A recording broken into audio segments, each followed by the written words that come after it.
तो कैसे मेरे पास भी सिंगल से नहीं पूछूंगा क्योंकि मुझे पता है वो अंदर से मर चुकी है। खैर, तो आज हम लोग देखने वाले हैं how to study like Ayanokoji Kiyotaka. हाँ, मेरा इस बार का एग्जाम कुछ ज्यादा बेकार गया, इसलिए मैं सोचा हूँ थोड़ा सा अपनी स्टडी को इम्प्रूव करना। तो आज हम लोग देखेंगे कि कैसे अयाना कोजी क्योताका की तरह एकेडमिक्स में बेटर बने। ऑफ कोर्स वो एकेडमिक्स में कुछ ज्यादा ही अच्छा है। हमने ये लाइट नोवेल में देखा है, एनिमे में तो अभी तक नहीं दिखाया है। सेकंड ईयर आर्क में उसने एक स्पेशल एग्जाम जहां पे क्वेश्चन कुरिकुलम के बाहर के थे, यूनिवर्सिटी के लेवल के थे, उसमें उसने परफेक्ट स्कोर कर लिया था। इवन होरिकिता ने सिर्फ 87 या 88 किया था स्कोर, और अयाना कोजी ने 100 किया था। खैर, वो इसलिए किया था क्योंकि उसका कंपटीशन था, मतलब मैथ्स था होरिकिता के साथ कि कौन ज्यादा लाएगा एक सब्जेक्ट में, पर्टिकुलर सब्जेक्ट जो कि मैथ था। तो चलो आज की मजदूरी शो करते हैं इंट्रो वाली फुटाने की बात। एंड हाँ, ये वीडियो इंग्लिश में है। खैर कोई बात नहीं, मुझे इंग्लिश आता है यार, मुझे समझ में आता है ही। और वीडियो का लिंक डिस्क्रिप्शन में दे दूंगा भाई, बस स्ट्राइक नहीं पड़ जाए। खैर, तो चलो स्टार्ट करते हैं वीडियो।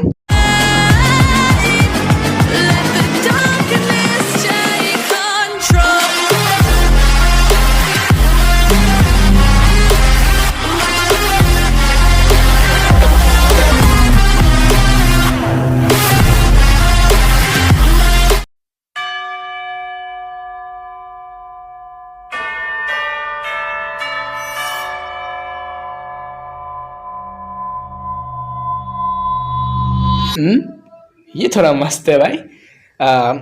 मैं भी बनाऊंगा ऐसा कुछ कभी एडिट करके।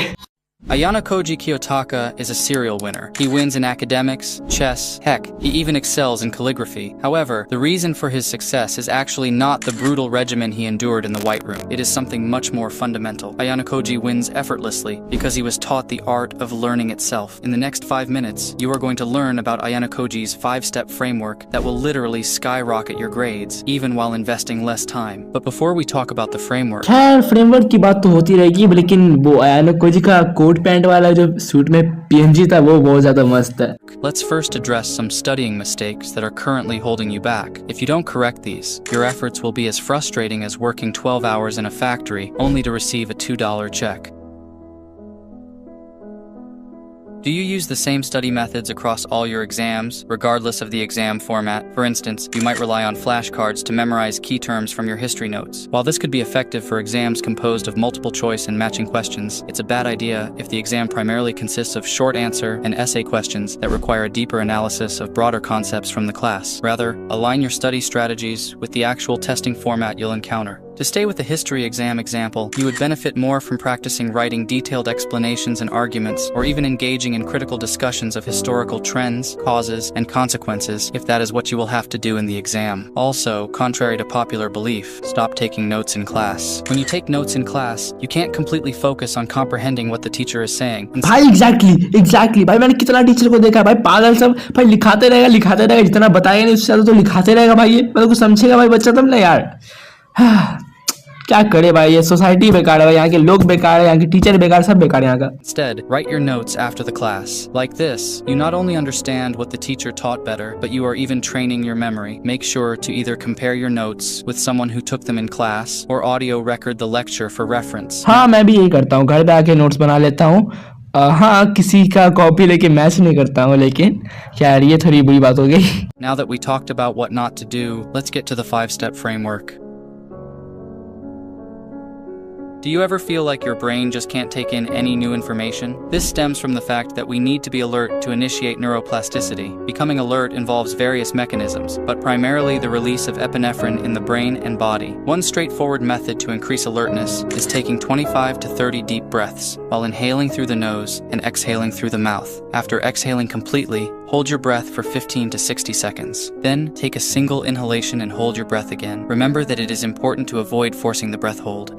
भाई पढ़ाई करने से पहले करना है क्या deep breath?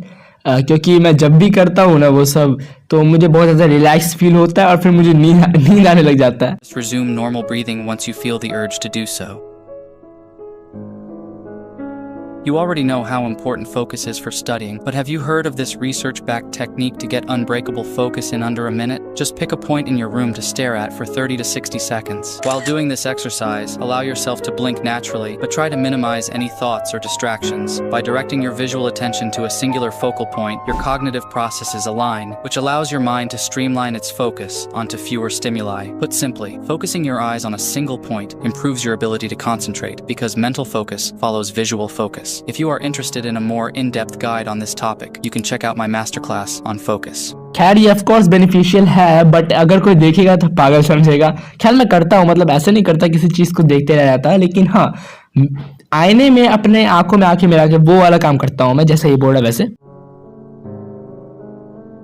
Allow me to introduce you to a fascinating learning technique known as doing nothing. Now hear me out. Anytime you are learning something, it pays to have random intervals of around 10 seconds, where you disengage from active cognitive tasks and let your mind wander. This is so powerful because when we pause, the brain areas active in the activity we were just doing don't stop, but instead replay the patterns of activity that occurred during the actual task. However, this replay happens 10 times faster than the original learning. Leveraging the gap effect not only makes it easier for the brain to retrieve the learned information, but also allows it to make novel connections and solutions that may not have been obvious during the active learning phase. Okay तो हाँ मुझे लगता है कि ये video थोड़ा फायदेमंद है मेरे लिए। Immediately following a learning session, you should introduce a controlled stressor to trigger a spike in adrenaline. In essence, the spike of adrenaline post-learning acts as a mark that amplifies the brain's capacity for memory consolidation and ultimately enhances the retention of newly acquired knowledge. Remember, it is the emotional state you are in after you experience something that dictates whether you are going to learn it quickly. This is why research shows that caffeine intake directly after trying to learn something is so beneficial, as caffeine releases adrenaline. Caffeine का नाम नहीं लो मेरे सामने, caffeine का लो भी तो coffee का नाम ना लो भाई मेरे सामने। भाई पिछले एग्जाम, मतलब इस बार जो एग्जाम हुआ है गर्मी छुट्टी से पहले वाला, वो एकदम बेकार गया मेरा। मतलब हाँ अच्छा गया एग्जाम, लेकिन मैं कुछ नोट्स ही नहीं बना हुआ था भाई। मुझे पूरा नोट्स बनाना था, फिर याद करना, फिर जो तो करना था पता नहीं। कॉफी पी के रात भर जाग के मैंने किया भाई, मेरा हालत खराब हो गया उतना कैफीन से मेरा चिढ़ होने लगा भाई। Another way to spike adrenaline immediately after a bout of learning is to take a cold shower, but remember that you should start slow if you are new to cold exposure. ठंडे पानी से नहाना, हाँ मैं नहाता हूँ उठने के बाद और वर्कआउट के बाद, बट ये क्या है भाई, याद करने के बाद कौन नहाता है? एंड बाय द वे ये NSDR क्या है यार?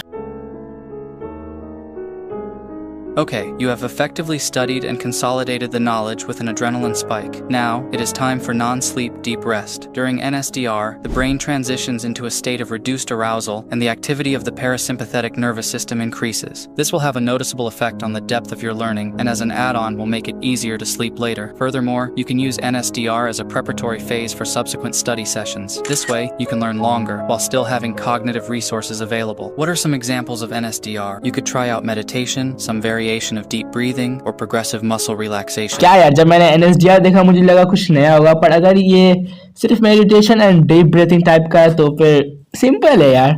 ओके तो वीडियो में बस इतना ही था भाई। ये वीडियो में तो सिर्फ फोकस इंप्रूव करना सिखाया है यार। देखा जाए तो सिर्फ फोकस ही इंप्रूव करना सिखाया गया। क्या है, स्टडी ज्यादातर फोकस पे डिपेंड करता है कि तुम कितना अच्छा फोकस कर सकते हो स्टडी पे। हाँ व्हाटएवर, मैंने जितना एक्सपेक्ट किया था उतना तो कुछ नहीं दिया इसमें, पर कोई बात नहीं। चलो चलता है। आपको तुम्हें जादू थोड़ी बता देगा कि तुम ये ऐसा करो वैसा करो तो तुम एकदम महान बन जाओगे। तुम्हें रेसिपी बता दिया जा सकता है, लेकिन कैसे तुम कुक करते हो वो तुम्हारे ऊपर डिपेंड करता है। खैर तो आई होप तुम्हें पसंद आया होगा। चलो मिलते हैं अगली वीडियो में, बाय बाय।